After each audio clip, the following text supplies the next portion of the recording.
I was assisting customers at my store when I received the text. I'm moving to New York with my 21-year-old girlfriend and I'm leaving you. I've depleted our joint account already. As I read it, my fingers remained firm. As I assisted Mrs. Timothy in choosing a scarf, my voice remained steady. My eyes tightened slightly, which was the sole indication that my husband of 13 years had recently texted me to dissolve our marriage. After Mrs. Timothy departed with her purchase wrapped in our customary silver paper, I texted back, "Good luck." Kelly is my name. I'm 39, and today I got the coldest goodbye message ever. I was quietly closing my boutique for the day, but Adam was likely feeling proud of his spectacular departure and assumed I would be wailing over his betrayal. For months, the warning flags had been there. Late work nights that didn't correspond with his income, abrupt phone password changes, the way he started going to the gym frequently, buying new clothes, and attempting to seem younger. I discovered a receipt for 2 people's meal at a posh restaurant 4 months ago, on a night when he claimed to be working late. I created another bank account at a different bank that same evening. A week later, I grinned and accepted his suggestion to pool our funds to make things simpler. I transferred my personal savings to my new account in the interim in a discreet manner. Just enough money, around 3 months' worth of regular deposits, was left in the joint account he just drained to keep him from becoming suspicious. The remainder, as well as thorough documentation of all the dubious transactions he had made in the previous year, were securely in my account. Once more my phone buzzed. There's no point in begging. Tomorrow Lauren and I are going out. Later I'll send for my belongings. Lauren, his office's new receptionist. She and I had met at the company's Christmas celebration. I observed how she caressed Adam's arm when she thought no one was looking and how she laughed too much at his jokes. She was innocent enough to believe she was unique and young enough to be his daughter. I didn't text him back. Instead, I contacted my lawyer, the one I had spoken to 2 months previously when I spotted hotel expenditures on our credit card. My words were, "It's time. He just made his move." When she said, "The papers are ready. First thing tomorrow, I'll file them. Would you prefer that he be served in New York? Take your time. Let him believe that he has won first." Adam texted again. "I understand how difficult this must be for you. After all, you're not getting any younger. At least you can keep yourself occupied with your small shop." My small store, the profitable store I had started from nothing, the one with a higher salary than his middle management position, the one whose earnings I had prudently maintained outside from our joint funds. As I considered the legal documents that were awaiting him in New York, I grinned. Give him time to relish his small triumph. I stayed at my house, that night, the one that my granny left me, the one that, in spite of Adam's numerous clues throughout the years, I had never named. Another good choice. I discovered our wedding album when I was collecting the documents for my attorney. Before he became a joke, due to his midlife crisis, Adam looked completely different. His softening belly was now too snug for the clothing he wore. He used lingo that sounded absurd coming from a 46-year-old man who was making an excessive effort to blend in with the younger population at work. The buzzing on my phone persisted, one text after another, each one more haughty than the last. I spent months organizing this. "Lauren knows me better than you ever could. You'll be all right. Perhaps you'll meet someone who is older than you." I told my family already.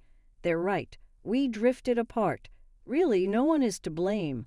I captured screenshots of all the messages in my evidence folder. Permit him to continue. His admission that he had planned this and his boasting about emptying our account would be proof enough for my lawyer to be thrilled. Then the last message caught my eye. "By the way, I used the joint card to book our flights and hotel. Consider it my parting gift." Oh, perfect. I called the credit card company. "Mrs. Walter speaking. I need to report fraud and cancel a card immediately." "Of course, ma'am. Can you tell me which charges?" 3 first-class tickets to New York booked today, a hotel stay at the Royal Palm, and I need to remove my husband as an authorized user. Do you have proof of the fraud? Text messages from my husband admitting he used our joint card to book a trip with his girlfriend after emptying our bank account. I can send them to you. The woman on the phone kept her voice professional, but I could hear the slight satisfaction as she canceled the charges. By tomorrow, Adam and Lauren would show up at the airport, only to find their tickets useless, their hotel reservation gone. My phone buzzed again. Don't worry about the house. I'll let you stay there until you find something smaller. I actually laughed out loud. Did he really think he had any right to my grandmother's house? Had his ego gotten so big that he forgot whose name was on the deed? Another text. I know the shop means a lot to you. We can figure out a fair price for your half. My half of my business. The one I built. The one I funded while he complained about my long hours and called it a hobby. I poured myself a glass of wine, the good kind, the kind I had been saving for a special occasion. This counted. Tomorrow, Adam would get a lesson in property law and separate assets. But tonight, I would enjoy the quiet and start planning my next chapter. The next morning, my phone lit up with angry messages. What the hell did you do to our credit card? The airline won't let us board. The hotel canceled our reservation. Answer me. I put my phone on silent and headed to my boutique. Wednesdays were always busy, and I had a new shipment of designer handbags to unpack. Life goes on, even when your husband runs off with a receptionist young enough to be his daughter. Around noon, my phone rang. Adam's mother. Kelly, dear, Adam told us everything. How controlling you've been, how you pushed him away, and now he says you're being spiteful and messing up his travel plans. I put her on speaker as I arranged the window display. Did he mention emptying our joint account and using our credit card to buy tickets for him and his girlfriend? Silence. Then, well, he said you left him no choice, that you've been cold and distant. Kimberly, I have his texts. Want me to read them to you? The one where he bragged about stealing our money, or the one where he made fun of my age? Another pause. He did sound a bit harsh. I told him that text was inappropriate. I appreciate the call, Kimberly. I've always liked you, but I think it's best if we end this conversation now.